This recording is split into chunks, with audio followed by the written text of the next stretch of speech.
Hello and welcome to Newsmax TV. I'm John Bachman, and joining us now is the author of the book Trickle-Down Tyranny, Crushing Obama's Dream of the Socialist States of America, Michael Savage. It's great to have you with us today. Well, thanks. I love being on Newsmax. What's up?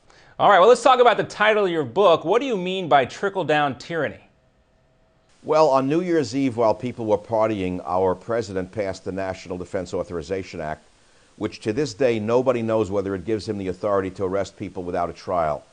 People, some say it does, some say it doesn't, ambiguous.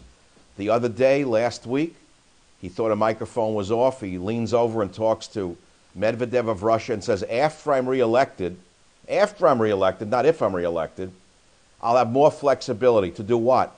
To screw Czechoslovakia and Poland? Now we wake up this morning, the Wall Street Journal reports that the president is using more executive orders than Bush did.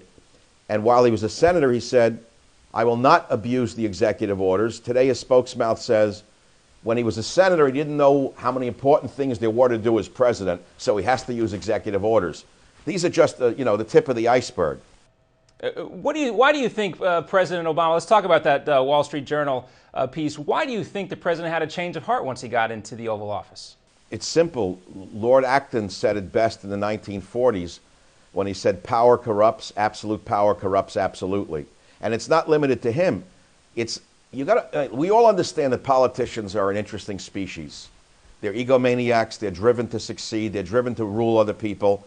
And so we live in a participatory democracy where those instincts, when they get out of control, are supposed to be reined in by a separation of powers, correct? That's what we were taught. That's what we were taught in social studies anyway. Yeah, that's the theory. So the idea of an executive order is quite worrisome in a democracy to begin with. My fear is that if you look at Mr. Obama's history, it's not a mystery.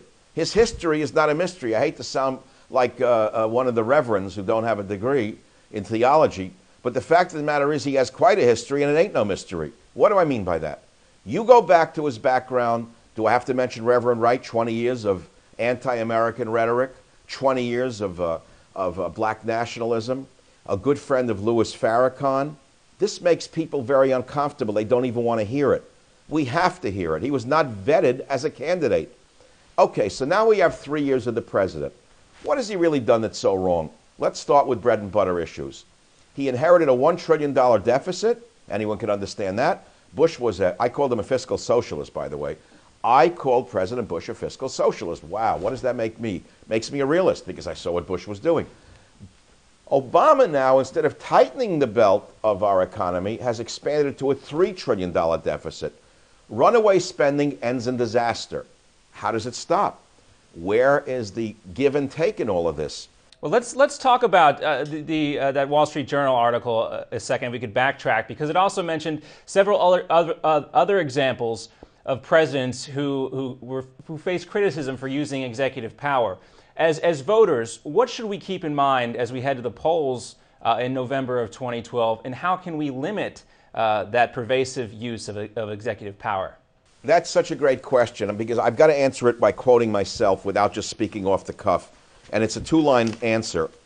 In Trickle-Down Tyranny, I open the book with an amazing chapter called Advice to the Next President, and it starts like this. Economies can be rebuilt, armies can be repopulated, but once a nation's pride is gone, it can almost never be restored. The loss of a nation's honor is something not even centuries can repair. The next president must love America. Now, what do I mean by that?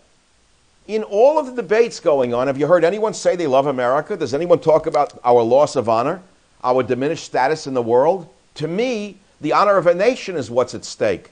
I wish Romney would show some spine and some backbone and talk about America's greatness and America's wonders. I don't hear that. All I hear is a technocrat talking about how he's going to tweak this or tweak that. I want a man of leadership. That's what we should be looking for. Let's focus back on President Obama and his administration along the same lines of the Defense Authorization Act of 2012.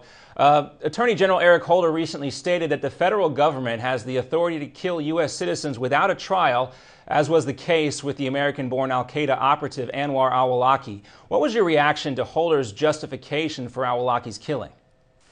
When they came for the terrorists, I did not raise my voice because I was not a terrorist. Who's next? This is a very dangerous precedent. I opposed it when it occurred. We all know al-Awlaki was a dangerous man, anti-American.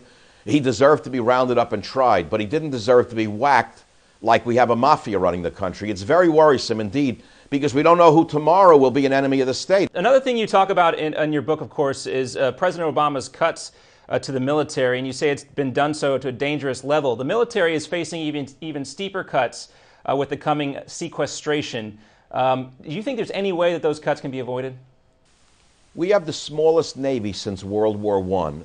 At the same time that China is building its aircraft carriers, building its submarine fleet, building its space capacities, building the capacity to fight a war in space, Obama not only did what you just said, but he's also eliminated NASA's moonshots. We're now passengers. Can you imagine we have astronauts sitting on a Russian rocket in our lifetime and no one even understands the implications of this? The real question is, if we get a Republican administration, can we reverse some of the damage to the military in time to protect our national interests, our national security interests? I think that's the real issue. And I want to go back to the passage you read from your book a few moments ago.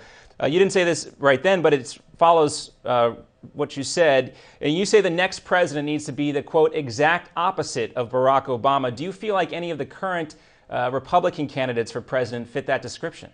No, none of them are the exact opposite. None of them are the visceral, in my opinion, America-loving national type of the order of Barry Goldwater. You say, well, who was he? To me, he was the greatest of all of the conservatives because he was a very balanced conservative, clearly patriotic.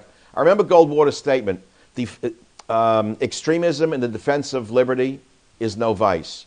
Moderation in the pursuit of justice is no virtue. I thought that was one of the greatest campaign lines I've ever heard in my life. I don't expect to see a Goldwater in this age, but I'd like a little bit more Americanism coming from Mr. Romney, who all I hear is, if I'm elected, I'll save America. It sounds like he's running for the presidency of a high school rather than the presidency of the United States. This is the problem. Now, will I vote for Romney personally? I certainly would. Why? Because on the issue of national security alone, I would sleep better at night. On the issue of how he would deal with Islamic terrorism, I would sleep better at night. On the issue of lowering corporate and individual income taxes, I would sleep better at night. Those reasons alone are enough for me to vote for Mitt Romney. I'd just like to see a little more visceral America-loving.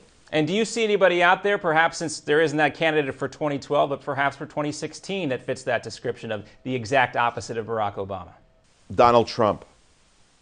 You know, Donald Trump, I love Donald Trump's politics. In some ways, he and I have crossed paths. I mean, I'm a member of his club, to be very clear, in Florida. I think I have to disclose that. He's not a personal friend of mine. He hasn't come over to dinner recently. But the thing is this. I called for tariffs on China 2 years ago in my last book, Trickle Up Poverty. I said we should impose a 20% tax on China-made goods.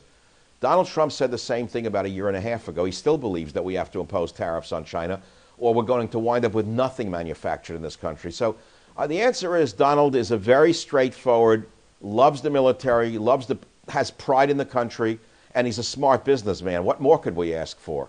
All right, there you have it from the host of radio's The Savage Nation, Michael Savage. His book, Trickle-Down Tyranny, Crushing Obama's Dream of the Socialist States of America, hits bookstores on April 3rd, and it's available for pre-order now on Amazon.com. Michael, thanks for talking to us. Thank you very much.